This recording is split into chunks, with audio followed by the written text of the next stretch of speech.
நம்ம சேனல் தொடர்ந்தாப்புல நீங்கள் வீடியோக்குள்ள பார்க்க நினச்சிங்க இதுவரை நம்ம சேனலை சப்ஸ்கிரைப் பண்ணுங்கள் கீழே பெல் சிம்பிள் இருக்கும் அதையும் கிளிக் பண்ணுங்க. சரி வாங்க நம்ம வீடியோக்குள்ளே போகலாம். வணக்கம் நண்பர்களே. ஒரு சிறுவன் தினமும் ஒரு மரத்தில் ஏறி உட்கார்ந்து கொண்டு ஆடிப்பாடி விளையாடிட்டு போவான். அவனை பார்த்தாலே அந்த மரத்துக்கு ஆனந்தம் பொங்கும். திடீரென்று ஒரு நாள் அந்த சிறுவன் வரவே இல்லை. மரமும் அவனை எதிர்பார்த்து காத்திருந்தது. சில நாள் கழித்து அந்த சிறுவன் வந்தான்.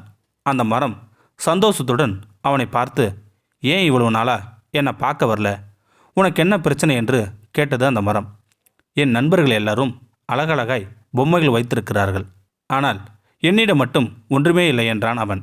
கவலைப்படாதே, இந்த மரத்தில் உள்ள பழங்களை எடுத்துச் சென்று கடையில் விற்று பொம்மை வாங்கிக்கொள் என்றது அந்த மரம். என்னை பார்க்க அடிக்கடி வந்து கொண்டிரு என்றது அந்த மரம். அவனும் மகிழ்ச்சியுடன் பழங்களை பறித்து சென்றான். மறுபடியும் அவன் வரவே இல்லை அந்த சிறுவன். மரம் அவனுக்காக ஏங்கியது. பல வருடம் கழித்து ஒரு நாள் வந்தான். அவன் முகத்தில் கவலை தெரிந்தது.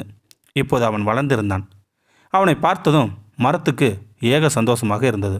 வா வா, என்னிடம் விளையாடு, இந்த கிளையில் ஏறி அமர்ந்து பாட்டு பாடு என்றது அந்த மரம். அதற்கு அவன் சொன்னான், இல்லை, இப்போது வயதாகிவிட்டது எனக்கு மனைவி குழந்தைகள் உள்ளனர். ஆனால் நாங்கள் வசிக்க சொந்தமாக நல்ல வீடு இல்லை.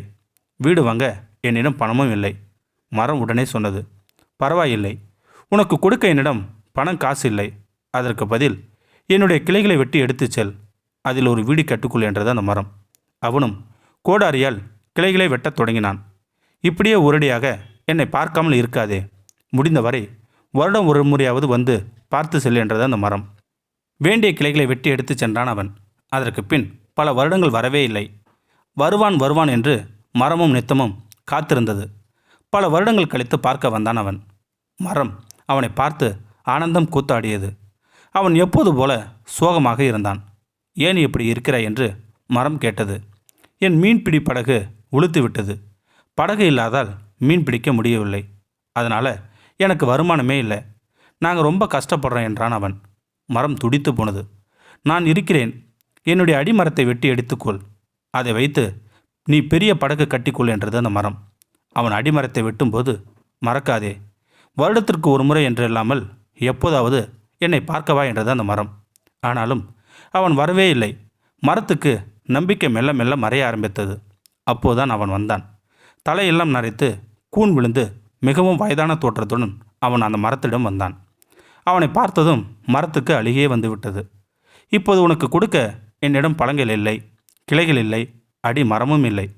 உனக்கு கொடுக்க என்னிடம் ஒன்றுமே இல்லை என மரம் வருந்தியது. அவன் சொன்னான், நீ பழங்கள் கொடுத்தாலும் அதை கடிக்க எனக்கு பற்கள் இல்லை. வீடு கட்டவும் படகு செய்யவும் என்னிடம் சக்தி இல்லை.